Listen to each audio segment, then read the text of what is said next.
icyo kintu cyambabaje. Icyo kintu aramutse akiretse wenda ibyo by'inzoga wenda nabyihanganira kuko inzoga zo ntiyazireka ntiyanazigabanya ngo bikunde, ariko icyo kintu kivuyeho kuko byose urumva ni ibintu bibiri bibi kandi bibangikanye. Urumva rero aramutse angiriye neza icyo kintu akakireka akakivaho nabangiza amahirwe kuko nicyo kintu kenshi kinambangamira kandi numva bizanakemuka. Ninde ugize nkana rero? Ntabwo ari njye n'abo bakobwa bigize nkana bamushaka nyine, nese ko njye ndi kurwanirira ibyanjye ntunzi wanjye.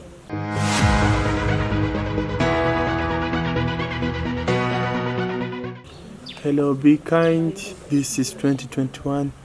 Ibiganiro n'ibya bindi bitandukanye dukomeza kugenda dukora atandukanye.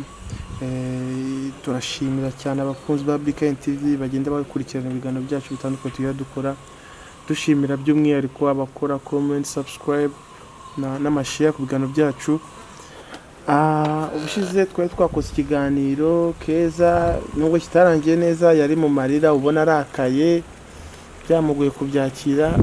Gusa kubw'amahirwe ya Nyagasani twongeye guhura nawe, tugiye kuganira nawe ku bintu bitandukanye, ku buzima bwiwe by'umwihariko, hamwe ku buzima bwiwe na Yaka ndetse no muri rusange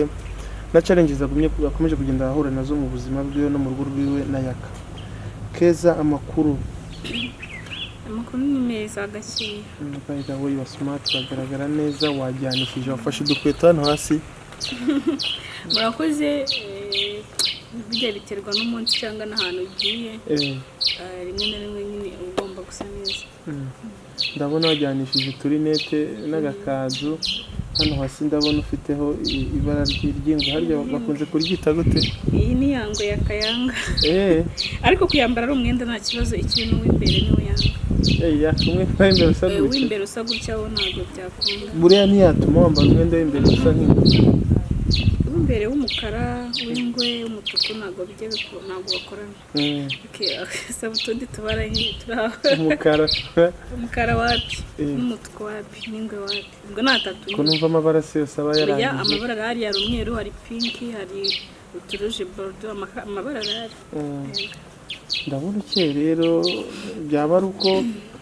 muri iyi minsi isa naho mbona nta stress ukigirira.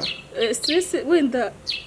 ntabwo ari cyane nka mbere, uko biri kose biri kugenda bisa n'ibigabanuka, ariko n'ubundi ntabwo zabura kuko mu ngo cyangwa mu rugo rw'umuntu ntabwo hajya haburamo utuntu tw'utubazo uhura natwo. Ariko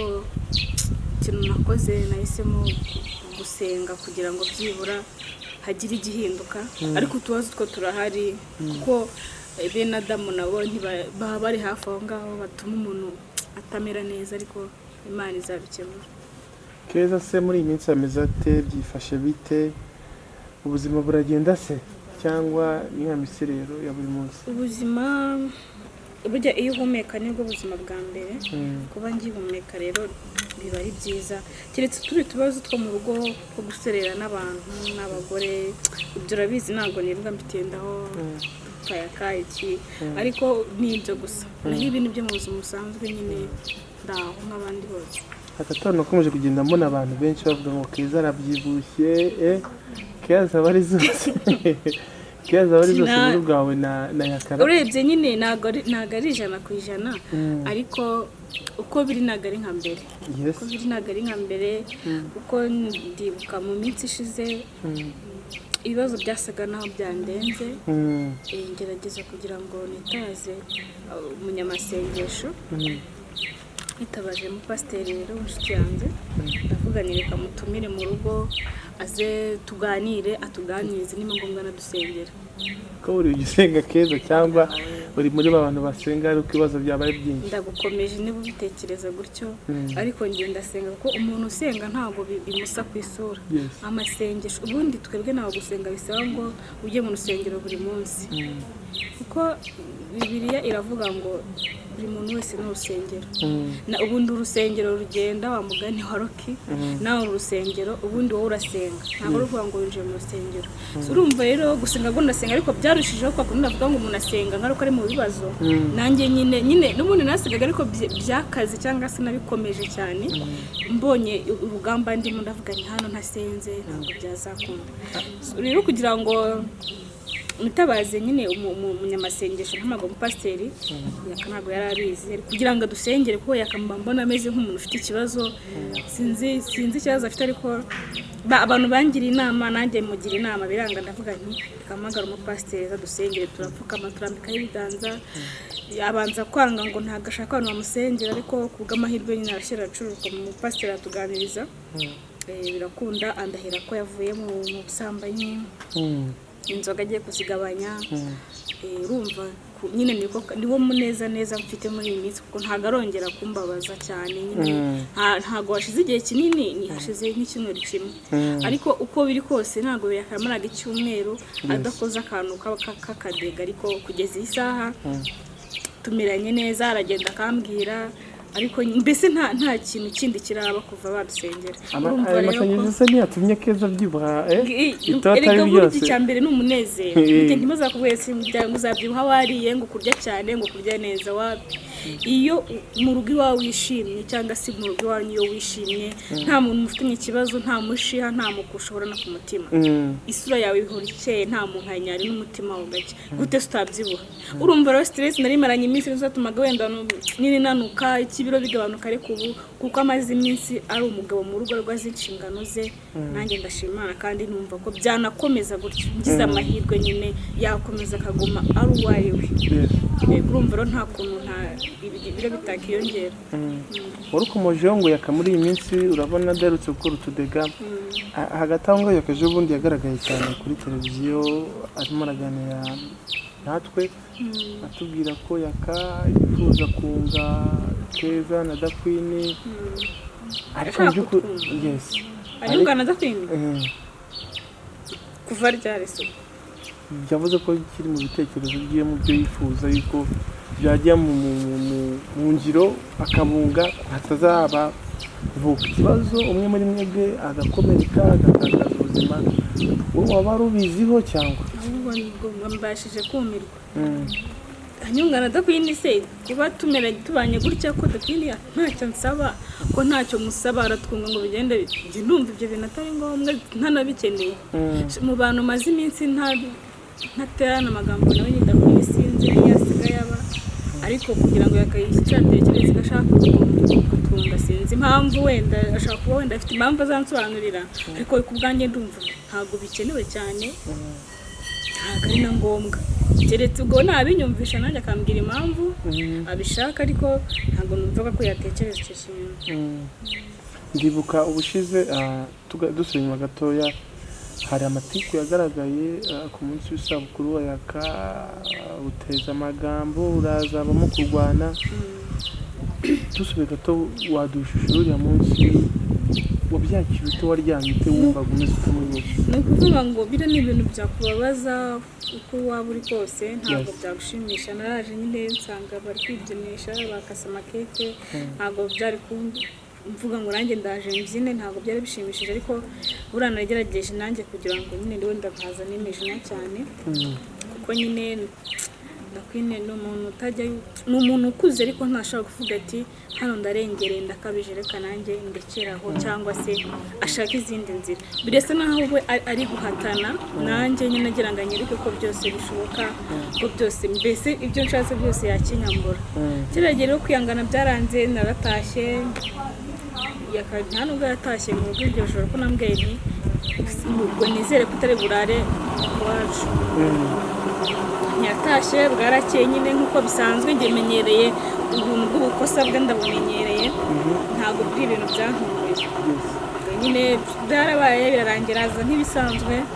asaba imbabazi urazi gusaba imbabazi ushaka gusaba imbabazi ugahita uvuga ati umuntu yarengana naze nsaba imbabazi ndazimuha birarangira ngira ko atazasubirayo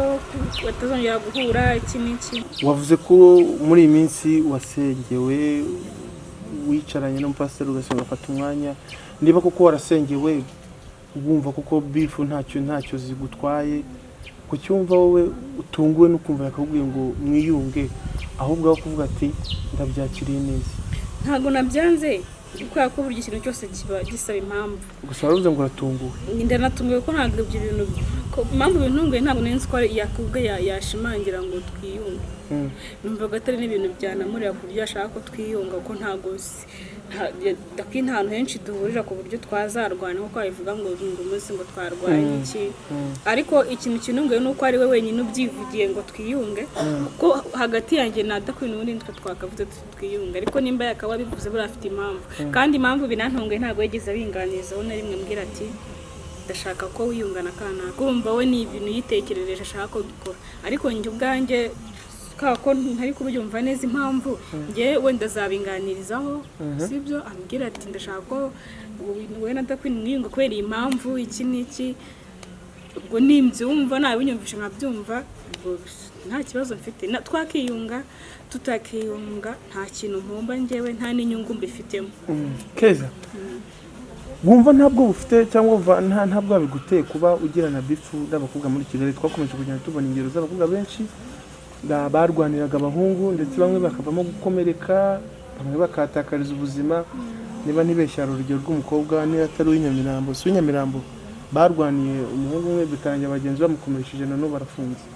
wumva utari kuri rwa rwego wumve ngo ibintu ndiho byazagera kuri urwego bakankomeretsa ubwo ntabwo biguteye ubwoba bwo burahari ariko nanone burya nje ntandukanye na bari abakobwa bari abakobwa bapfaga umusheri wundi nje ntago ari sheri n'umugabo ntago bapfuye ngo sinzo twaye umusheri wundi bare batarabana tandukanye rero kutwara sheri n'umugabo wubatse yewe impamvu nje wende sinavuga wende sinakeka ko byagize ko urwo rwego rwo ngo turarwanye turakomeretsanyije cyangwa turafunzwe ntabwo numva ko byageze aho ngaho ariko ku giti cyanjye numva ko ndi kurwanira ibyanjye kimwe nuko wenda bitana byo bitagera kuri urwo rwego bariya n'umusore uri umusore mukundana muteretana nge mba numva utana mu Rwanda byatere ko umuntu ntabwo ubuzi nimba muzabana umugabo mubana mu nzu we wakora igishoboka cyose kugira ngo umuharanire cyangwa umurwanirize ndumva rabine bayivuga n'ibyo ngibyo bikaba nta kosa nge nabandi kurwanira ibyanjye ahubwo abo ngabo baza bashaka kutwinjirira nibo baba bafite ikibazo kandi sinumva ko byageza kuri urwo rwego ko twese turi abantu bakuru nubwo dushwana ariko muri twese aba harimo umwe wigiza nkana kandi numva bizanakemuka ninde wigiza nkana rero ntabwo ari njye n'abo bakobwa bigiza nkana bamushaka nyine nese ko njye ndi kurwanira ibyanjye ntunzi wanjye none ubaze uri umukobwa muzima ukajya urwana n'umugore w'abandi ushaka ni wowe ufite ikibazo ntabwo ari njyewe ubwo tunarwanye tugaserera njye nta kosa naba mfite kuko n'umugabo wanjye tubana ubwo uwo mukobwa umushaka ni wowe ufite ikosa nta kosa naba mfite ntabwo uricara mu rugo urugero waraye wenyine yaka ntabwo hari bakunze kurara mu kabari cyangwa barakwira ngo ugire igitekerezo cyo kumva ko ibyo urimo bidakwiye cyangwa umugabo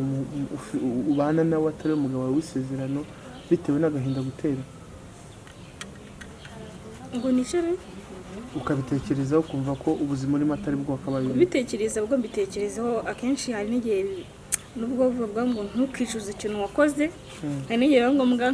nkumva ndanicujije kuko abantu benshi bagiye bangira inama ati urahubutse akawibana nawe uzabanza witonda umurebe neza sinabumvira ariko none nakoze ikindi mu mutwe nakoze icyo nagomba gukora hari igihe nkicuza ibintu byinshi cyane nkareba uko nari kuba ameze iyo mba ntarabanye nawe ariko nkavuga nti byararangiye none nkongera nkakomeza nkavuga nimba ariko hari igihe unyura mu bintu bimeze nk'ibigeragezo Imana ikaba yaguhuza n'umuntu ikagira ngo ire wenda kwihangana kwaho kugera cyangwa se nk'ikigerageza Imana ishaka